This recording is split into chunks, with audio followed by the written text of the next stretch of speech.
आज हम बात करेंगे दोस्तों वास्तविक संख्या का। वास्तविक संख्या दिया है कि वास्तविक संख्या में जैसे मान लो दो संख्या दिया है, तीन संख्या दिया है, चार संख्या दिया है, उस संख्याओं का सभी संख्याओं का एचसीएफ कैसे फाइंड करेंगे।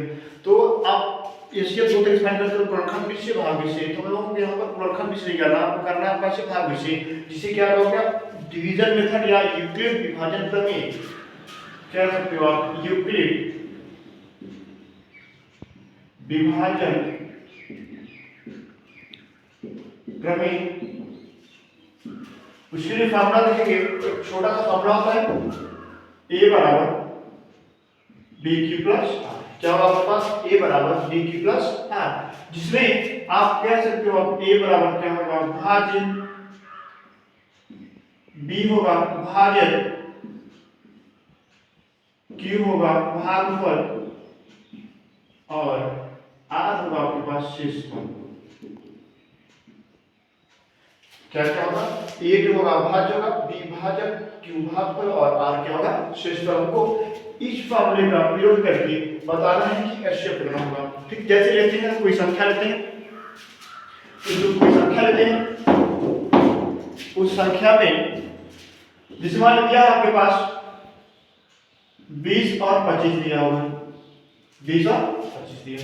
तो अब इन दोनों संख्याओं का आपको क्या करना है एचसीएफ बताना है 20 और 25। तो सबसे पहले ये देखेंगे हम लोग इन दोनों संख्याओं में बड़ी संख्या कौन है। तो बड़ी संख्या का 25 है, तो छोटी संख्या से बड़ी संख्या में भाग करोगे आप, बड़ी संख्या से छोटी संख्या में भाग करोगे आप। जब भाग करोगे आप भाग कितनी बन जाएगी, एक बार कितना बचेगा 5। भाग आप जब तक करोगे जब तक शेषफल आपका 0 नहीं रहता है।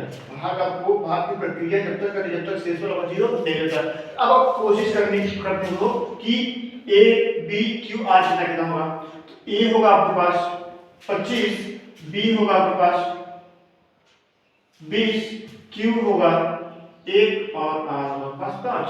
हमको प्रयोग करना है आपको a बराबर b q प्लस r से। तो a कितना मिला आपके पास 25, b 20 गुणे 1 प्लस 5। अभी शेषफल आपको 0 नहीं है, तो जिस संख्या से भाग किया था आपने उसको लिखोगे और जो शेषफल बचा उसको लिख लो आप। कितना बचा पास 20 और 5 है। इन दोनों संख्याओं में फिर से 5 से भाग करो 20 में, भाग जाएगा इस बार 4। तो देखो यहाँ पर आपके पास शेषफल कितना आ गया 0 आ गया। शेषफल कितना आ गया 0। जब शेषफल 0 आ जाता है तो उसके बाद से कोई भाग करने का सुविधा नहीं होती आपको। तो अब यहाँ पर a और b जाके कुछ रखते हैं, ये क्या होगा a b q और ये क्या होगा r होगा। जब रखोगे क्या मिलेगा 20 बराबर 5 गुणे 4 प्लस 0। एचसीएफ कितना जाएगा। अब हम कुछ करते हैं कि एचसीएफ एक बात ध्यान रखो आप, जिस संख्या से भाग करने पर शेषफल कितना आएगा 0 आएगा। जिस संख्या से भाग करने पर शेषफल आपका 0 आएगा वो एचसीएफ होगा।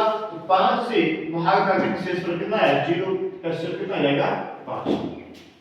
तो हमको इसी मेथड का प्रयोग करके एचसीएफ बताना आपको। एक और सवाल लेते हैं, देखते हैं जैसे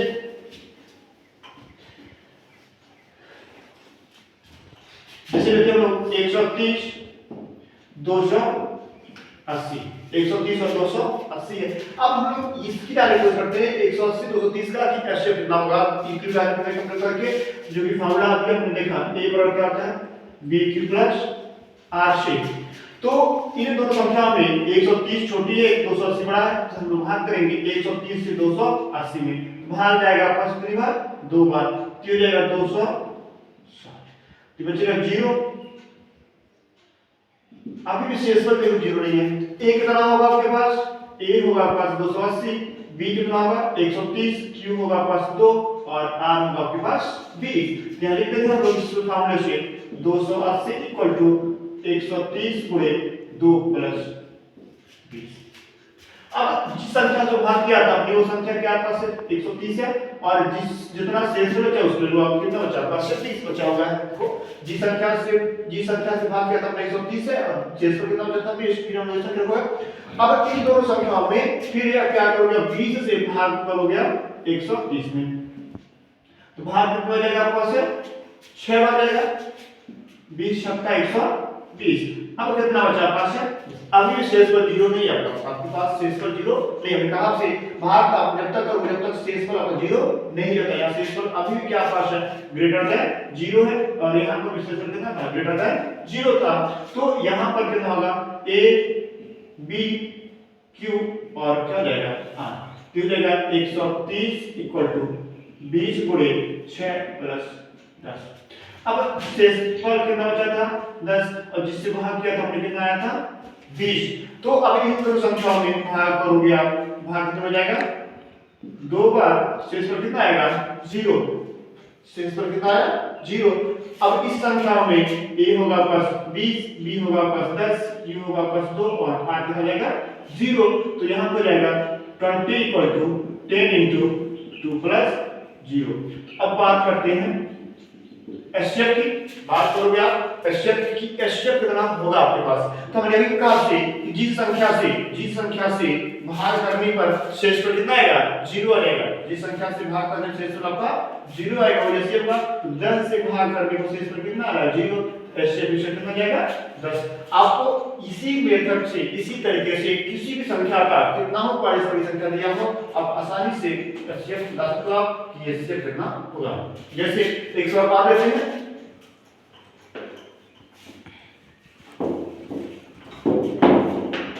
जैसे दिया आपके पास 135 225 दिया। अब क्या करना आपको? 135 225 का एचसीएफ बताना आपको क्या करना है। तो वही क्वेश्चन काम हो गया कि देखोगे इन दोनों संख्याओं में बड़ा संख्या कौन है?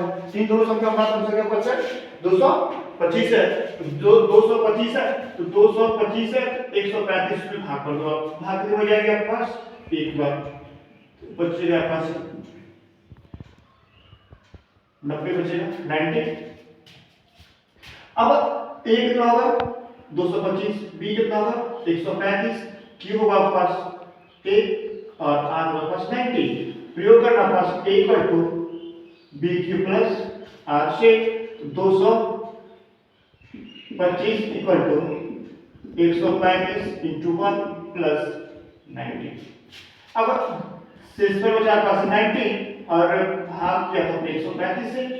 तो अब इन दोनों संख्याओं में 90 से भाग करोगे आप 135 में, भाग कितना हो जाएगा पास से? एक बार 90 बचेगा। कितना बचेगा पास? अभी पास बचा हुआ 45 बचेगा। अभी भी शेषफल 0 नहीं है पास, यहाँ शेषफल अभी भी ग्रेटर देन 0 है। a कितना होगा पास है? 135, b होगा पास 90, q होगा पास 1 और r कितना होगा? 45। क्या रखोगे? कितना होगा? 90 equal to 45 into 2 plus 135 equal to 90 into 1 plus 45। अभी बचा हुआ पास है 45 एंड 90, 45 और 90 बचा हुआ। 45 और 90 में भाग करोगे आप कि कितना आएगा? भाग आएगा 2 टाइम्स 45 गुना 90, शेष पर कितना गया? 0। a कितना होगा? 1, b होगा पास 90, q होगा पास 2 और r कितना जाएगा? 0। यहाँ पर लिखोगे 90 इक्वल टू 45 इंटू 2 प्लस 0।